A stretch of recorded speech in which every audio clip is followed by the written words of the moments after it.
Good afternoon. Bonjour à toutes et à tous. Au cours des 10 derniers mois, nous avons réussi à ralentir la propagation du virus responsable pour le COVID-19 dans l'ensemble de la province.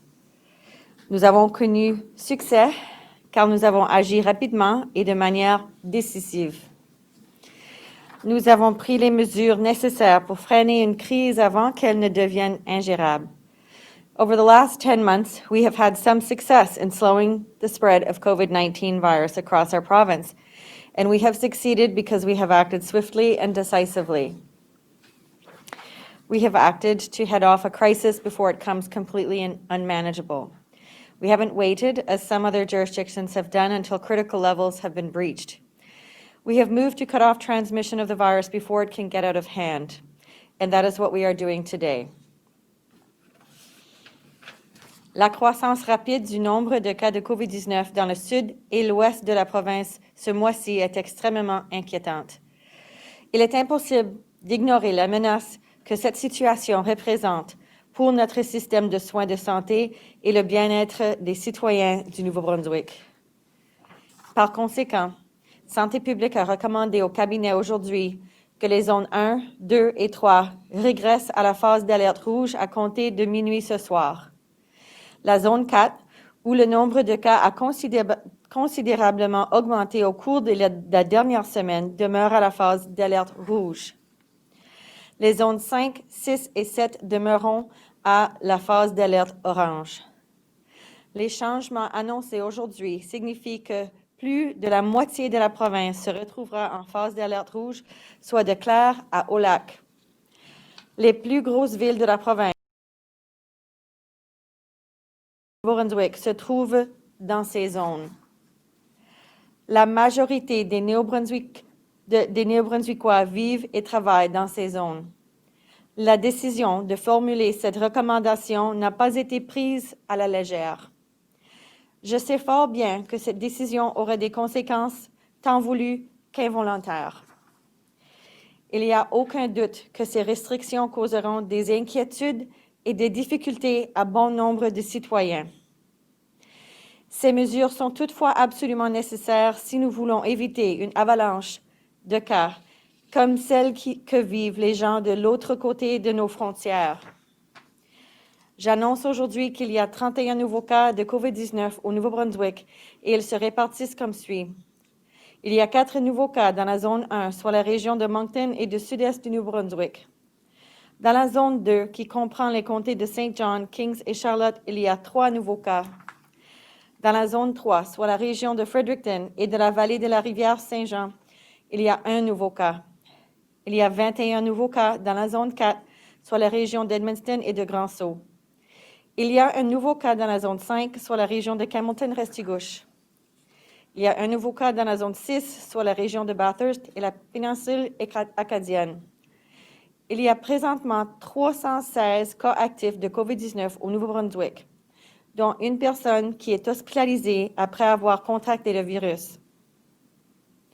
J'ai également le regret d'annoncer un autre décès attribuable à la COVID-19. Cette maladie est à l'origine de 13 décès dans la province depuis le début de la pandémie. The rapid growth in COVID-19 cases across southern and western New Brunswick during this month is alarming. The threat it poses to our healthcare system and the well-being of our citizens cannot be ignored. Therefore, Public Health has today recommended to Cabinet that Zones 1, 2, and 3 move to the red alert level. Confirmed cases of COVID-19 in New Brunswick, and they are as follows. In Zone 1, which is Moncton and southeastern New Brunswick, there are 4 new cases. In Zone 2, which is St. John, Kings, and Charlotte counties, there are 3 new cases. In Zone 3, which is Fredericton and the St. John River Valley, there is 1 new case. In Zone 4, which is the Edmundston Grand Falls region, there are 21 new cases. In Zone 5, which is the Hamilton-Restigouche region, there is 1 new case. In Zone 6, which is the Bathurst and the Acadian Peninsula, there is also 1 new case. There are now 316 active cases of COVID-19 in New Brunswick, including 1 individual who's currently in the hospital. And I must inform you that another death of a COVID-19 patient has been confirmed. An individual aged 80 to 89 passed away at Parkland St. John. This is the 13th death since the pandemic began. And so please join me in offering deep and sincere condolences to the family and friends of this fellow New Brunswicker. There are now 1,953 New Brunswickers in self-isolation, either because they have a confirmed case of COVID-19 or because they have been in close contact with a confirmed case. And I extend my thanks to everyone who is staying isolated and bearing the difficulties that this is creating for themselves and their families. Your actions are helping to slow the spread of infection through the province. Today also marks another grim milestone in our journey through this pandemic. Aujourd'hui, nous franchissons aussi une autre triste étape de cette pandémie dans la province. Nous avons dépassé le cap de 1000 cas confirmés de COVID-19 depuis l'arrivée de la pandémie au Nouveau-Brunswick en mars 2020. En tout, 400 de ces cas ont été signalés au cours des 30 derniers jours. Dans les zones 1, 2 et 3, le nombre de cas est doublé et ensuite doublé à nouveau au cours des 2 dernières semaines. We have now surpassed 1,000 confirmed cases of COVID-19 since the pandemic reached our province in March 2020. 400 of these cases have been reported in the last 30 days. Zones 1, 2, and 3, the number of cases has doubled in these zones and then doubled again over the past 2 weeks.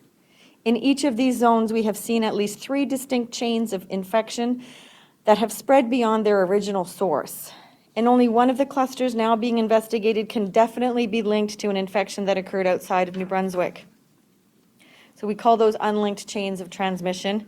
So we're getting close to calling it community transmission at this point. Many of these cases were spread through large social gatherings, including card parties, celebrations, and holiday gatherings around Christmas and New Year's.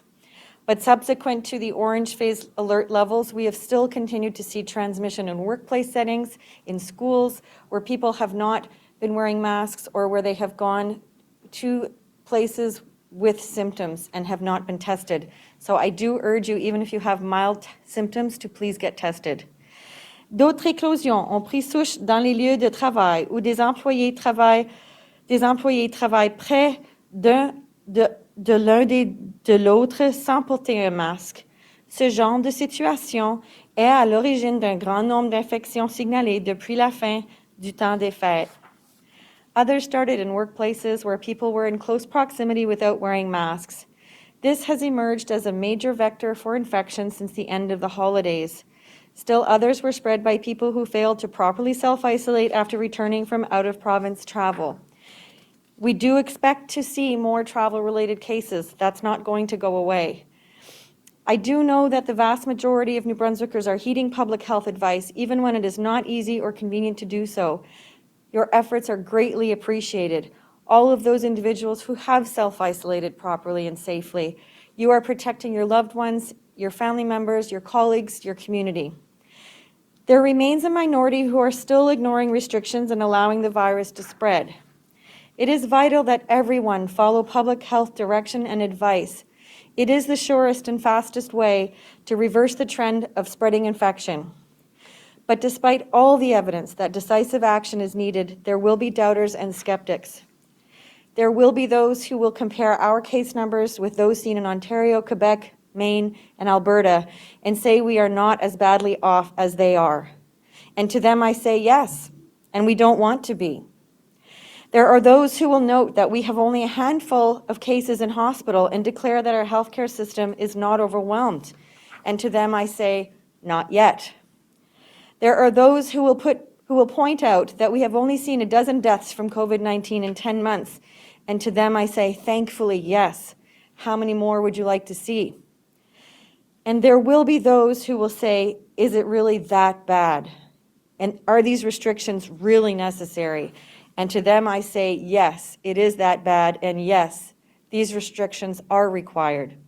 If we don't act now, we will soon see dozens, perhaps even hundreds of new cases every day. That doubling time in each zone will continue to shorten to the point where we will see exponential growth in numbers of cases. We are seeing this right now in Saskatchewan, a province very similar to the size of New Brunswick's. We would see a flood of gravely ill patients that would inundate our hospitals and overwhelm our doctors, nurses, and paramedics. We would see more deaths and disruptions and sorrow. And things can get worse, and they will get worse, without decisive actions, not only by government, but by all New Brunswickers. Please take this situation seriously. Wear a mask when you are out in public and maintain 2 meters of physical distance between yourself and others. Stay at home when you don't feel well and get tested. Stay in your zone and don't travel unnecessarily. Plan your week so you don't have to make multiple trips to the grocery store or for other necessities. Please be aware that the symptoms of COVID-19 can be extremely mild. When these symptoms emerge, please get tested and don't take a chance with the virus. We have come so far and we still have some distance to go. We are actually now probably in the roughest stretch of our journey. I would like to liken it to an obstacle course.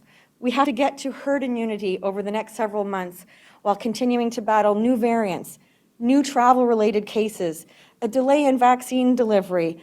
We need to continue to protect our healthcare system and our healthcare workers, not only to provide care in the healthcare system, but to be there to vaccinate our population. We need to continue to protect our most vulnerable, and we need to protect our social determinants of health. And when I say this is an obstacle course, again, these are the things we have to navigate over the next 6 to 9 months. And I do remember when I was in the military, and I was training at basic officer training, and during the obstacle course, we did have to climb a very large rope ladder and then across and then down. And I don't remember how many feet high it was, but it felt very high. And they say you shouldn't look down, but I looked down. And I was halfway across this rope bridge when my platoon mates were standing underneath me cheering for me because I had stopped. I was frozen. I wasn't moving. They were not going to go past the finish line without me included in the whole platoon. And so they stood there and cheered until I kept going, inch by inch by inch, and I got across that rope bridge and down the other side. I don't know how I did it, but I do remember them cheering. We all need to get to the finish line together. We need to wade through these next obstacles together. So we need to be vigilant, we need to be cautious, and we need to be kind. We can and we will get through this. Thank you very much.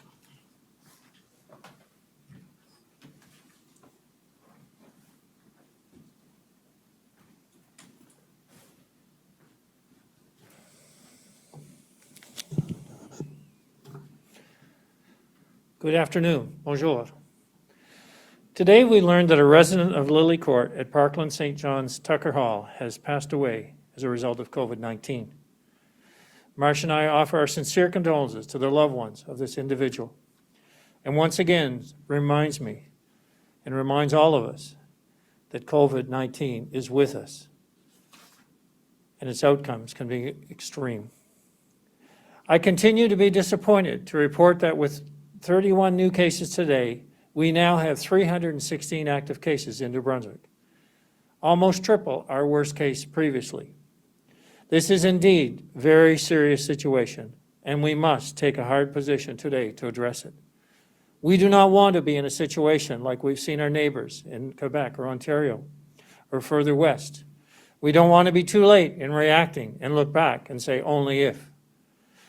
Le nombre élevé de cas dans la zone 1, la région de Moncton, dans la zone 2, la région de Saint-Jean, et dans la zone 3, la région de Fredericton, est très préoccupant. Nous sommes dans la phase orange depuis presque 2 semaines, et le nombre de cas dans ces zones de diminuer, pas assuré rapidement. We're simply not making enough progress with the current measures that are in place.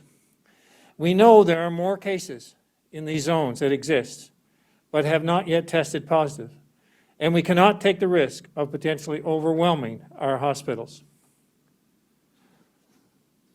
What we have seen in Zone 4, we've seen a renewed interest of people to be tested. We've seen a renewed interest of people coming forward and saying, yes, I was contacted, or yes, I do have symptoms, or yes, I do understand there's an issue and I've witnessed it. We need all hands on deck right now. We need people coming forward and taking extra precautions, not saying, oh, I don't think I have a problem. But that is why today in Cabinet, in the All-Party Cabinet Committee of COVID-19, we've accepted the recommendation of Public Health to move zones 1, 2, and 3 to the red level as of midnight tonight. This is in an abundance of caution, not to be too late in reacting. And we will continue to strengthen our resolve if we don't get the necessary responses over the coming days. These zones will join Zone 4, the Edmundston region, which moved to the red level yesterday. All other regions of the province will remain in the orange level. As a reminder, under the red alert level, you must stay within your single household bubble. Vous ne pouvez pas manger au restaurant, sous le service, au volant, les mettre à l'emporter, et la livraison sont autorisées. Gyms, hairdressers, and entertainment centers must all be closed. We are asking you to stay home as much as you possibly can. Avoid interacting with people outside your household bubble, and only go out when you absolutely must. If case numbers do continue to rise, we may have to introduce additional measures beyond the red level to gain control. This would mean going back into a full lockdown like we did in March earlier this year, or last year, excuse me. Closing schools and staying at home at all times, except to buy essential items like groceries. We have never been in a situation like this since the pandemic began. We've never had so many cases. We haven't never been surrounded by such record high numbers of cases to the north and to the west. We do not yet know if new strains of COVID-19 are present in New Brunswick, but they pose an additional real threat. And that's something we must also take into account with the actions that we're taking today. Public Health is currently working to determine exactly what a lockdown would look like if we need to take this additional step.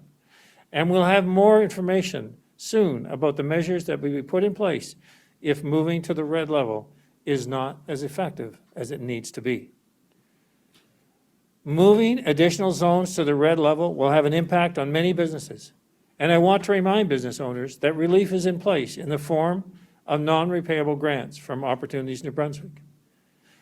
These grants of up to $5,000 will be available for small businesses that have been subject to orange or red alert levels, measures for at least 1 week between October 10, 2020 and March 31st, 2021. Les entreprises devraient pouvoir présenter une demande d'ici le début de février. A complete list of provincial and federal relief measures is available on the ONB website on onbcanada.ca. As we announced on Sunday, schools will remain open under the red level. Cette décision a été prise en fonction des conseils de la santé publique. Et nous estimons que les mesures strictes qui sont en place permettent aux écoles d'être l'endroit le plus sécuritaire pour les élèves en ce moment. Quand les élèves sont à l'école, ils sont dans un environnement supervisé, avec des protocoles de santé et de sécurité stricts, comme la distanciation physique, le port de masque et le lavage de mains. Students and staff in red level zones must stay home if they have even one symptom of COVID-19. Staff will actively be screened for COVID-19 when they report to work each day. If a positive case of COVID-19 is confirmed at a school in the red level, the school will be closed for a minimum of 3 days to allow for contact tracing. The school would also become a testing site for school staff. I know we're asking a lot of our teachers and school staff, and I want to thank them for stepping up by continuing to make sure our children have access to quality education, even under these stressful circumstances. Présentement, je sais que tout le monde est préoccupé. Personne ne voulait encore de nos zones passe à la phase rouge. Mais c'est arrivé et nous devrons maintenant voir cette situation comme une occasion de contrôler le virus une fois de plus. This is a critical point for New Brunswick. Government can put more and more measures in place, But the reality is they will only work if we all agree to follow them. Everyone has a responsibility to minimize the spread of the virus as much as possible. If a business you know or a small operation has had to close because of our actions today, then we all need to think, what part have we played in that? Because this is not a decision we make easily. It's one that we want to get control before it's too late. We've seen our neighbors across the country that have had a plateau of results, that basically have leveled out for a while. And you know, we've seen the 20 to 30 cases, and that's been consistent since the beginning of the year in the last week or so. But we saw that in other provinces. And then it took off, and they can't get control of it. So we are on that cusp. We don't want it to take off. We want to see them reduce, and reduce they must. We all have a responsibility. So you need to think once again about the role you play and how you can protect someone else. You can protect yourself. And you can pretend like you have the virus whether you have it or not. And what would that mean? Even if you don't feel sick, because we know many people do not have symptoms, but they can be a carrier and they can infect someone else. So act like you have the virus and stay at home. Keep distances. Don't put yourself in a way that you can harm someone else. This isn't a difficult request, but it's one extremely necessary.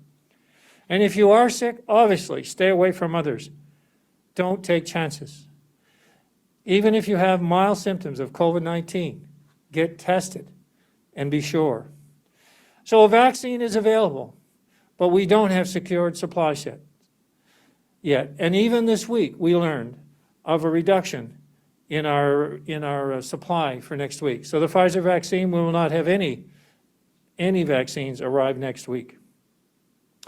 We still expect to receive enough doses by mid-March to vaccinate 35,325 people. But that's only half of the critical first candidates that we wanted to be vaccinated first. So it's so important that right now, even though a vaccine is on the horizon, we don't have them, and we can't vaccinate to the levels we'd like to. But we're in the same boat in that regard as to our neighbors across the country. So we continue to ask New Brunswickers to be patient and vigilant. Demain, 4 ans seront dans la phase rouge. Nous devons voir cela comme un avertissement. Respectez les règles, portez un masque, maintenez une distance sécuritaire, restez dans la bulle de votre ménage et subissez un test de dépistage, même si vous avez un seul symptôme. I cannot stress enough that we are at a crucial point. We're at a point like we have never been in this pandemic before. We have twice, 3 times as many cases as our peak during the pandemic in the past 10 months. We've seen changes in each zone. We've seen some potential community transmission, as Dr. Russell has referred to in her message today. So this is not business as usual. This is not COVID as usual. This is a turning point for our province. We have been a leader in our country in our ability to work together and turn this pandemic back and to cause the cases to drop and to protect each other. Let's not lose that momentum now.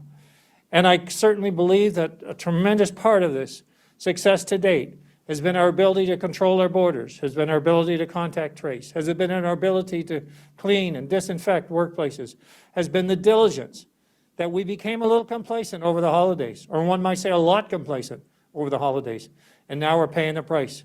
So I guess just like a credit card that you use loosely during the Christmas vacation, and when you're on a buy-in spree, well, it all comes back to you in January. This is coming back to us, and we're seeing the results of excessive gatherings during the holiday period. And now we're paying the price. Let's get the bill paid off. Let's just cut back on what we typically do so that we can protect each other. And let's make sure that this COVID response right now is effective, so we don't need to go the next step, and the next step in a lockdown for our province. We can do this, but this is an opportunity that we must take. Thank you. Merci.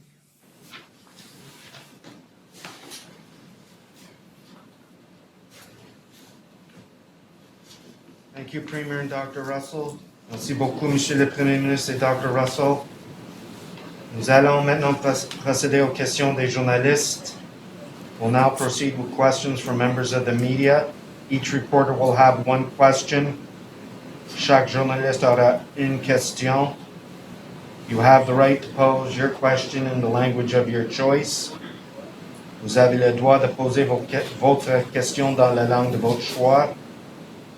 Please ensure your microphones are placed on mute. Voulez-vous assurer de désactiver le son de vos micros? Andrew Watt, Brunswick News. My question's to the Premier. Premier, I'd like you to talk to me a little bit more about going into lockdown, exactly what will precipitate that, and are you looking at stepping up enforcement and issuing more fines given these repeated violations that you're seeing? Yes, in relation to the fines and enforcement, we actually stepped that up a lot over this past several days and over the weekend in relation to going into red and zone 4. Those activities will continue in relation to certainly going into red in the other zones. And the point that I reiterate though is that, you know, if people think they're getting away with something because they have an opportunity to infect someone else, you know, this is I guess a poor indication of how we feel about each other, because we've got to work on this together. So yes, we'll do all of the enhanced enforcements, but the point is we'll never catch everybody. And if people want to be part of the solution, we really need them right now to do just that. In relation to the lockdown, we are looking at the criteria. What we've done here in keeping the schools open is because when the schools close, then you have parents that don't have a place for their kids to go. You have a situation that we know we got into last year with daycares. So you have a whole different dynamic. And then it's a case of what do we do then? In the case of our, how do we keep people at home, but how do you keep the economy moving and people employed and all of the impacts? We have tried to work through this and minimize the impact on the daily routines as much as possible. But we will lock down. And we are looking at the criteria that you can just go back to last spring, and you can go back to when we didn't know where this was going to go, and we shut down early, and we shut down hard. You can look at across the country and what other provinces are doing, but after the fact, and in many cases it's too late, we're not going to wait till it's too late. So we are defining, you know, what a lockdown looks like this week, and if we don't see immediate results over these coming days, then certainly we won't be afraid to make the next step by the end of the week if necessary. Thank you, Mr. Waugh. Thank you, Premier. Harry Forrestal, CBC. Thank you, Bruce. This is a question for Dr. Russell. Dr. Russell, can you explain the point at which, over the weekend, you realized that, in your words, it would be safer to keep schools open in red phase areas, which pretty well contradicted months of agreed strategy that such schools would be closed under a red phase? And can you explain your argument that students are safer in school than they are at home? Thanks for the question, Harry. Well, first of all, we know from the first lockdown, the red phase in the early days of the pandemic, that there was a terrible impact on children's mental health at that time. We also know that the lack of education harmed them, and we do know that as an environment in terms of safety, security, emotional well-being, and even physical well-being in terms of sports and activities, and even food. I mean, there are some children who participate in food programs, and they need to be there. So it's critical that parents continue to work, and for families with respect to income, it's really, really important even for children's development as well, and their academic achievement and their health outcomes. So we wanted to make sure that we were not going to affect their ability to, parents' ability to or children's ability to consistently access healthy foods and safe transportation and housing. And when students are at school, they are in a supervised environment with strict health and safety protocols in place that have been worked out with EECD and public health together. Their social needs can be met while maintaining the physical distancing and using masks and being encouraged to maintain proper hygiene. We did hear from people in the zones that we went to visit around what their views for their children and students in their zones were.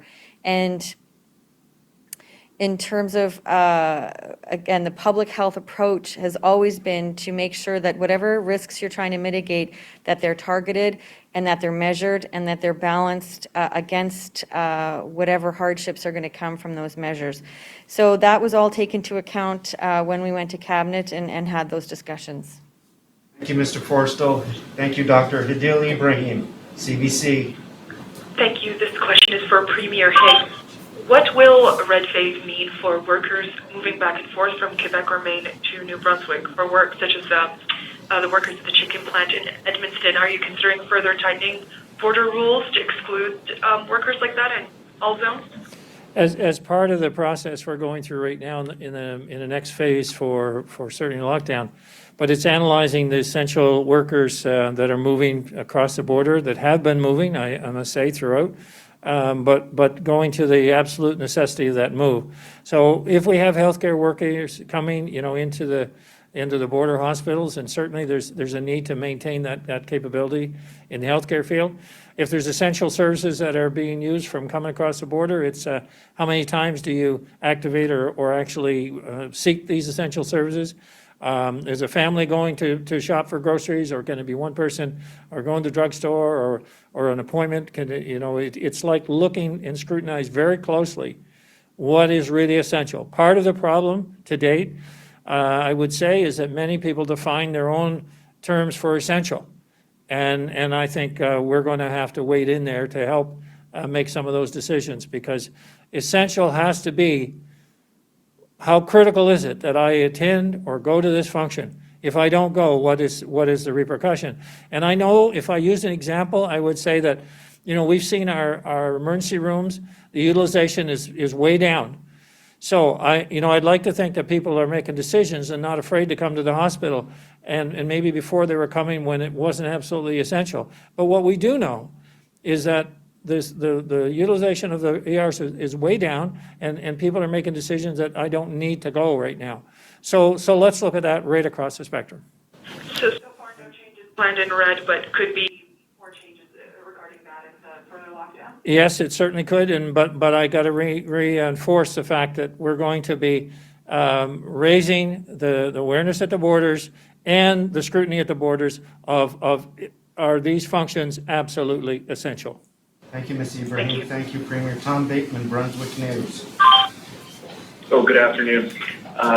For Dr. Russell, I'm wondering, have there been any known instances of transmission of COVID-19 in places that are now closed in the red level zones? For example, barber shops, movie theaters, dining rooms at restaurants, and that sort of thing. Do we know for sure there has been transmission in these areas? My understanding in Zone 7 that there are many establishments that closed voluntarily. In terms of a list of places that are closed because of COVID, I don't have a list like that. And I can ask Bruce if it does exist. But sorry, did I say, what zone did I say? Did I say a different, Zone 7? You said Zone 7. Yeah. Sorry, I meant Zone 4. Sorry. So in Zone 4, there are some establishments that chose to close voluntarily, but if there are some that are closed as a result of a public health order, I don't have that list in front of me. I can find out from Bruce if he can get that for you, if that exists. Thank you, Mr. Yeah, Bateman. my question was, can I just clarify quickly? My question was around whether we know that there has been transmission in the areas that are now closed in red zones. Is this something that we're seeing? Well, I guess in the Nadeau poultry plant, we're doing mass testing of all of the staff there today, actually. And my understanding is they are closed until Friday, again, to make sure that they're doing all the cleaning and disinfecting and contact tracing and testing that they need to. So that's the only one that I'm aware of. Thank you, Laura Lau, CTV. Hi, this question would be for Dr. Russell. I'm wondering how many, if any, of these new cases reported in the Edmundston region are connected to the poultry plant? I don't have the breakdown of the poultry plant today. I'll see if I can get it.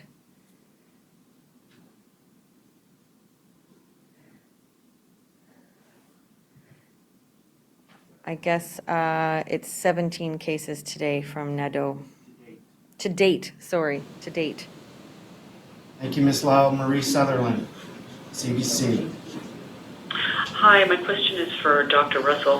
The vaccine rollout is underway for frontline workers in New Brunswick. I'm just wondering if you can provide numbers or even percentages of how many healthcare workers were offered the vaccine and declined, and what would be some of the reasons for declining. I don't have exact numbers in front of me today. I can find out if they're available. I think if anybody has declined, it would be in relation to if they had immune disorders or if they were pregnant or breastfeeding, and they probably wanted more information around the risks around those types of conditions and situations. So I know we have been working with some organizations in New Brunswick to clarify all of the risks around those populations and bring clarity to those types of situations. Thank you, Alexander Silberman, CBC. Thank you. This question is for Premier Higgs. How well do you believe information on COVID-19 is reaching young people in New Brunswick?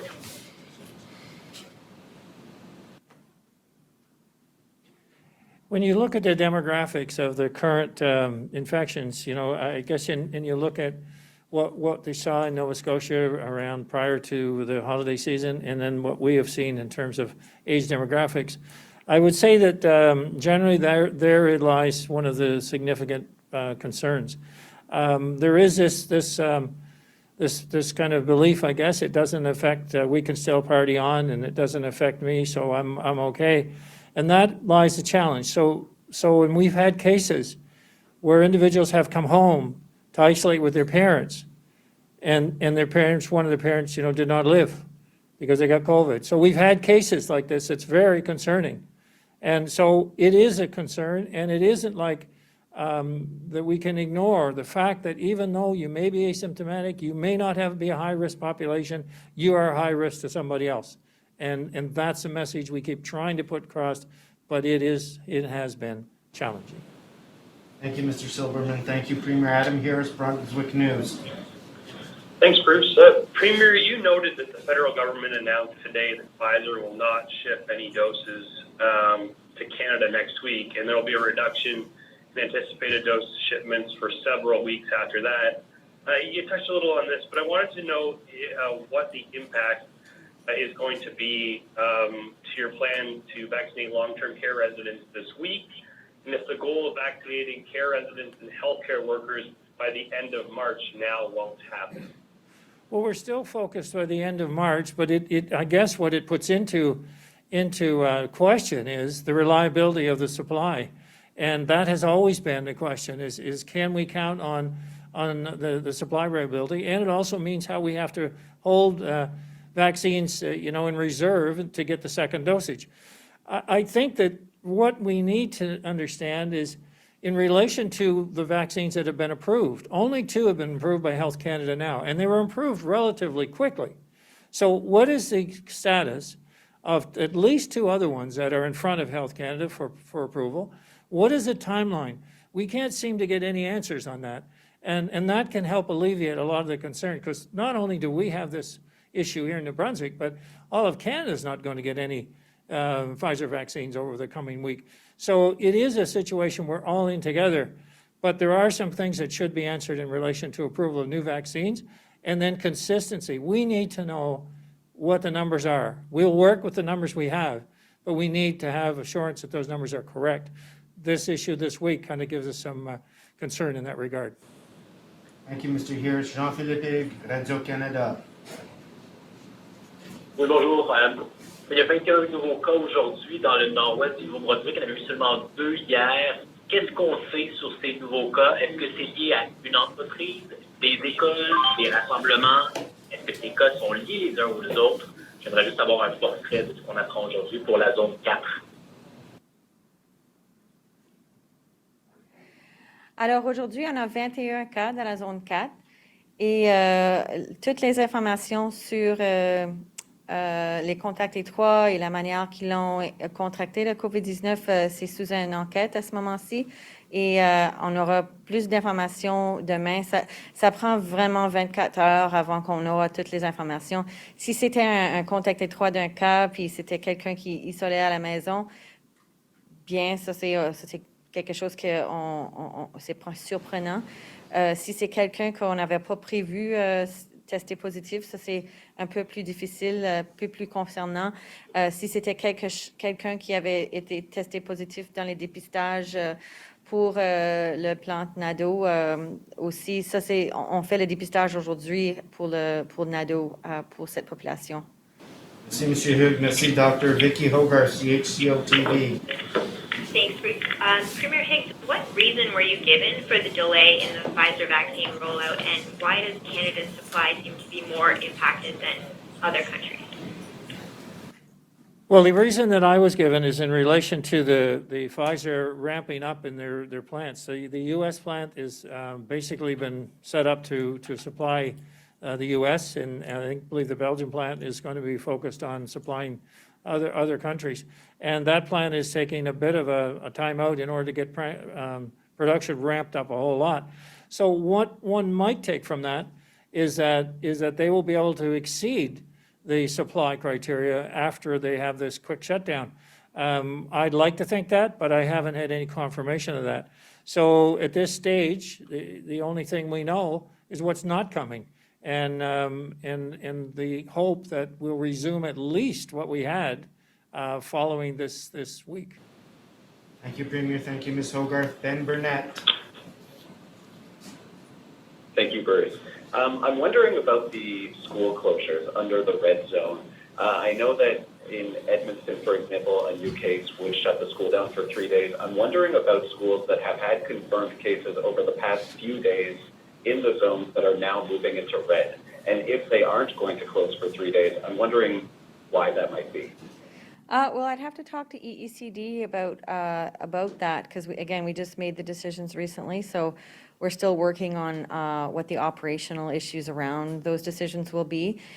Certainly in Zone 4, and because they're already in red now, in the red phase of recovery, the protocol around closing the school for 3 days really is around contact tracing, disinfection, and also testing of staff. So that's the new protocol that's being brought in under the red phase of recovery, so that if there is a case affiliated with the school, and again, the contact tracing is very helpful because it can tell us if the person was contagious when they were at school or not, et cetera. So it does provide good information from a risk assessment perspective, and it gives the school time to operationalize once they do have the number of close contacts that need to self-isolate for 14 days, then they'll know, can they operate the school with that many staff and students self-isolating. Thank you, Mr. Burnett. John Chillibeck, Brunswick News. Thank you.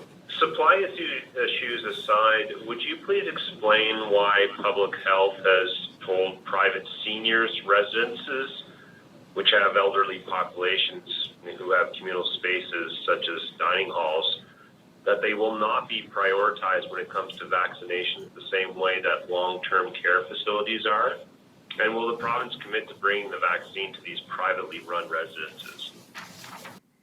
So just 2 points to make about that, John. Number one, the prioritization was really done at the national level with 5 organizations contributing to that prioritization list, including the Special Advisory Committee, which is made up of chief medical officers from across the country, the National Advisory Committee, Canadian Immunization Committee as well. And so there are many inputs that had an ethical lens as well as an understanding about the supply issues and the risks for those populations. So at the provincial level, again, we've targeted that population, the long-term care facility residents, adult residential facilities, and healthcare workers and First Nations adults. We do have 8 long-term facilities that are going to be immunized this week. And again, everybody who's not on the list in that first priority group wants to be on that list. But again, we have challenges with supply, which we've known for a very long time, and that is why the prioritization took place the way it did. And again, we will continue to roll out the vaccine as quickly as we can based on those priority groups. And if it did happen that we were to get an approval of another vaccine sooner rather than later, and we were able to get supply and larger number of doses, then we can look at changing our timelines around the priority groups in the second quarter, because again, everything that we have coming, it's already been, again, decided that these populations are the highest risk at this point in time. And again, we've worked with social development around the rollout plans for those populations, and as well as our RHAs and EMP and ANB for the healthcare workers. Thank you, Mr. Chilbeck. Margot Castaner, Aquabari, Radio-Canada. Would it make sense to bring the clinic to those residences rather than have them move off-site?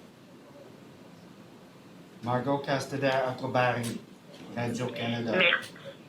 Oui, merci. Quels sont les... Je sais que Ben Higgs, on a parlé un petit peu en anglais, mais j'aimerais avoir la Dr. Russell, s'il vous plaît, en français là-dessus. Quels seraient les déclencheurs pour passer en confinement complet et qu'est-ce que ça voudrait dire?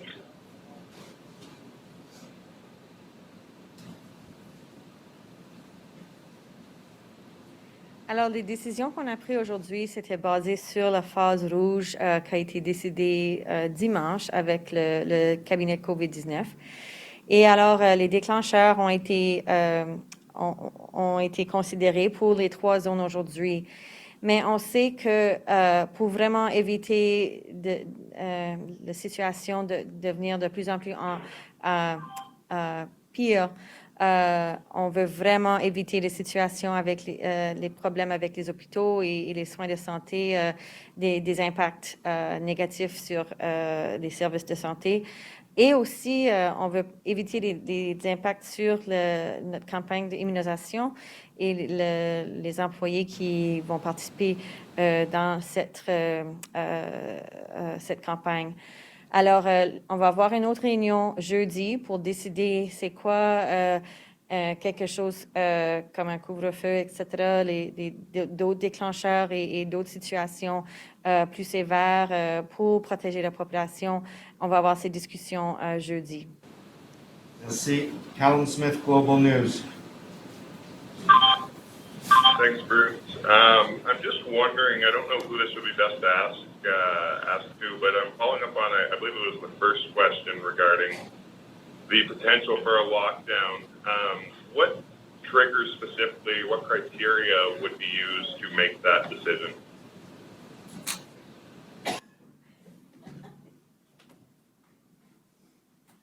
The Premier may want to comment on that as well, but we are bringing information to Cabinet on Thursday to have more discussions around that.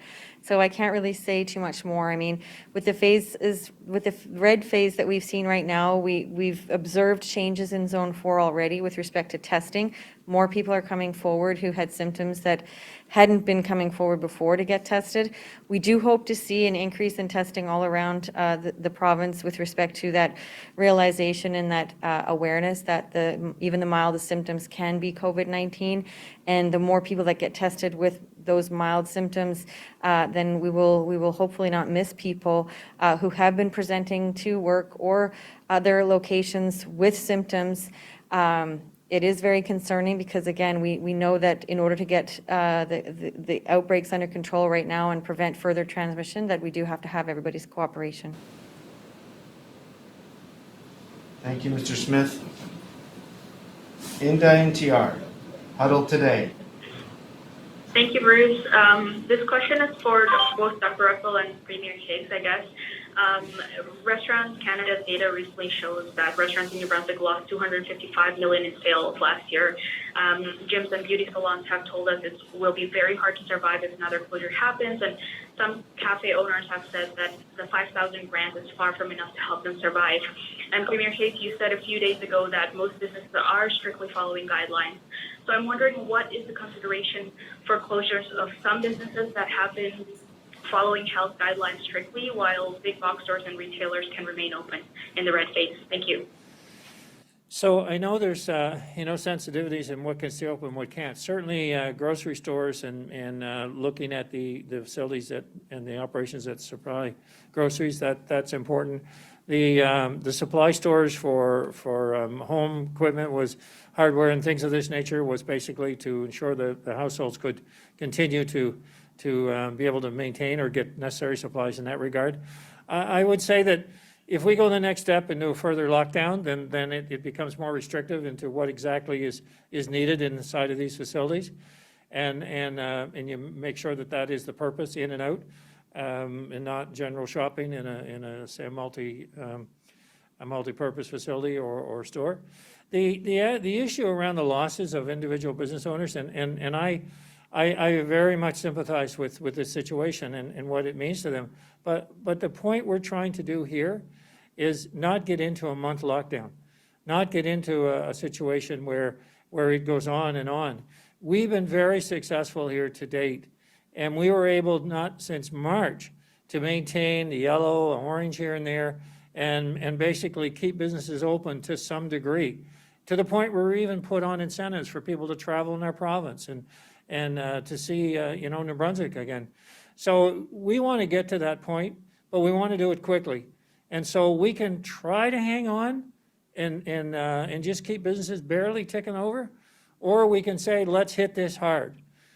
Maybe we can be down for a week or 2 weeks and be back up to a yellow or back to an orange. But, trying to hang on and not knowing which way you're going to fall is not a risk we're prepared to take. We only have one way to go in terms of the health issue, and that is to reduce the cases and to get us back into a zone that is safe for us to function within our province. The quicker we can do that, the better the businesses will like it, and the safer our province will be. Thank you. Clara Pasica, Times and Transcript. Good afternoon. My question is for Dr. Jennifer Russell. I'm calling from Zone 1, and in our community, there's a small village who is concerned that residents aren't recognizing COVID risk because they're in what's being referred to as Moncton region, and they've expressed to us that they have residents who genuinely don't believe that there's been any cases outside of Moncton. In this press conference, you just said Moncton and Southeast New Brunswick. Is that going to be a term that's going to be officially used in the future? And also, do you think that naming communities, even somewhat broadly, would that not be effective in helping people realize that the virus is in these smaller communities? With respect to the Zone 1 is a particular area. We do have a map on our GNB website. It does include all of the different communities that are in there. We don't plan to name smaller communities in terms of where there are outbreaks and cases for two reasons. One, by the time we announce a case in a particular area, it probably had, the virus had been circulating probably for about 7 days prior to that. So if people were going to change their behaviors, it's a bit too late by then. That's why we are always saying, please act as if you have COVID or the person you're with has COVID all the time, because by the time we announce a case, it's already been there, already has transmitted. We do have to protect people's confidentiality, and so that's the other reason that we don't go lower than the zone level when we're talking about cases. Thank you, Bobby Jean McKinnon, CBC. Yes, thank you. Dr. Russell, virtually every hospital in the province is either over its target capacity rate for the orange level of recovery or very close to it, and this is with only one COVID patient in New Brunswick hospitalized.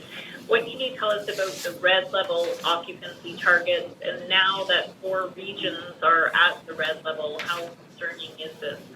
Well, there are ongoing conversations with the RHAs around that. I think that, again, they've been part of our discussions when it comes to triggers, et cetera.